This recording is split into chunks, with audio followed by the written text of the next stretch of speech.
Welcome back into the studio. With us here for Breakfast Extra. Now, the governor of Delta State South Nigeria, Sheriff Oborevwori, has finally visited Okuama Community 5 weeks after 17 soldiers were ambushed and killed. The governor, who was accompanied by some government officials, reiterated that innocent citizens would not be made to suffer for what they know nothing about. It was the first time the governor was visiting the troubled community after he had earlier been allegedly denied access to the community last month. Recall that 17 officers and soldiers were killed in Okuama Community on the 14th of March 2024, a development which made the people of the community flee for fear of being attacked. Now we have a package just before we introduce our guest and speak with him on the happenings inside of Okuama or what we've found out since. Okuama, Delta State, has been under a dark cloud since March 14, following the tragic killing of 17 soldiers. Fear gripped the community, forcing residents to flee for their safety. The Nigerian military designated Okuama a crisis zone, restricting access for everyone, including the governor. This decision was met with criticism, with many organizations demanding media access to document the situation. Access by the media is a crime scene. Even in civil crime, you see they will tape it everywhere. So that is a crime scene. Investigation has not been concluded.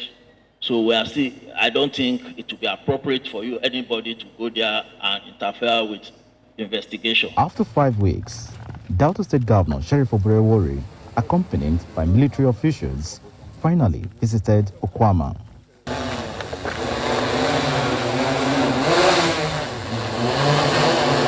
Speaking to journalists, the governor reassured that his administration is actively working to resolve the underlying disputes.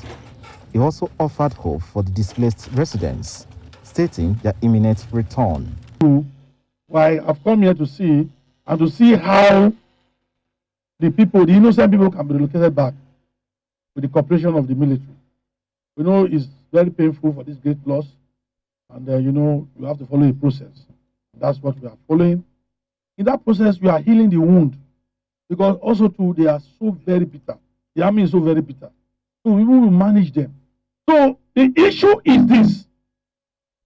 They assured me, Mr. President, the Chief of Army Staff, assured that no innocent person will be victimized. So the process of relocating them back is on the second process. We are on it already. We will bring them back. We are talking with the military. So it's not a day job. News Central remains committed to providing regular updates. Recall our previous report highlighting the initial unrest in Okuama. The pathway to normalcy for Okuama may be long, but News Central will continue to follow the developments and hold authorities accountable for a peaceful resolution and the well-being of the displaced community. In Delta State, for News Central, Austin Azu. Now joining us is Dr. Fred Oghenesivbe, Executive Assistant, Governor's Office, Delta State. Good morning, Doctor. Good to have you on the show this morning. Good morning. Thank you for having me. Great. Thank you so much for coming on. Let's get started, shall we? Many are wondering exactly why it took the governor over 5 weeks to visit, or better put, gain access into Okuama Community of his own state, which of course he governs it. Why is that? It's, that's quite okay. You heard the military officer say that Okuama has been a crime scene. And a crime scene is a delicate area, and you don't just go into a crime scene because you are a governor. You have to follow the legal procedures and rules governing such incident. And I think that what the governor has done is quite in order, because as the chief security officer of the state, in a matter involving the killing of 4 officers and 3 soldiers, which is a very highly complicated matter, the governor needed to, consult across board and also respect procedures regarding matters like this. So I understand what you're saying about it being a crime scene, and like we saw from what was said in that package here. But the big question is, why is there a scarcity of information regarding the genesis of the killings? What exactly happened at first to cause everything that followed for after?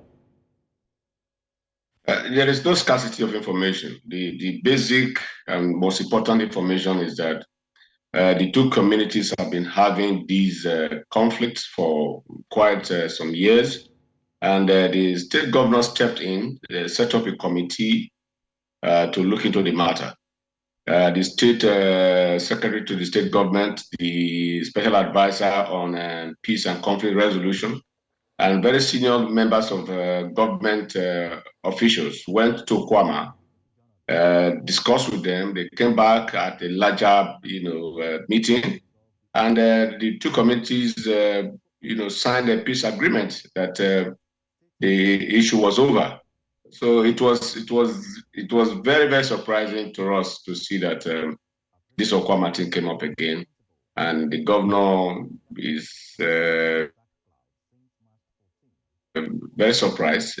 We in government also were surprised, because when you have mediated between two parties and they have accepted peace and they signed a peace document, we do not expect that should happen.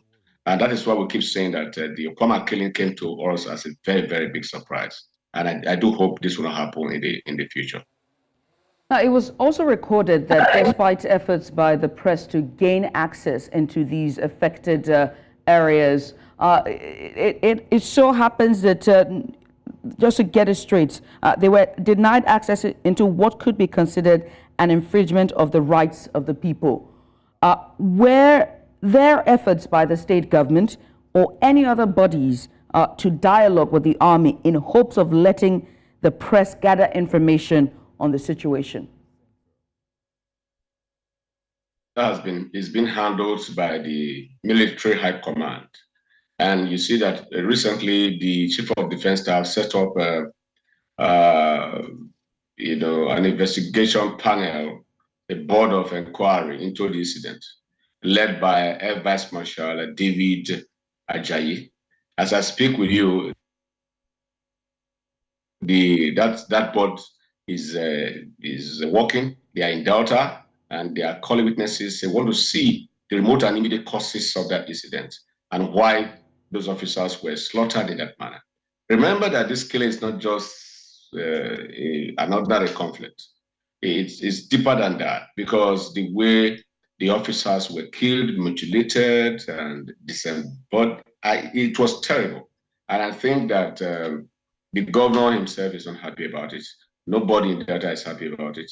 And across the country, even at the international stage, nobody is happy about such killing of officers who, protected the territorial integrity of our country. All right, so there's one very interesting question here. If you saw the package that we played, you can see that all the buildings seems to have been razed. Now, these are people, these were residents by people who consider this their home. They could not possibly have razed down their own buildings. So who's responsible for razing those buildings down is the big question now. I remember that I was in your studio not too long ago, and we also, addressed this issue. The military has denied that they are not responsible for that.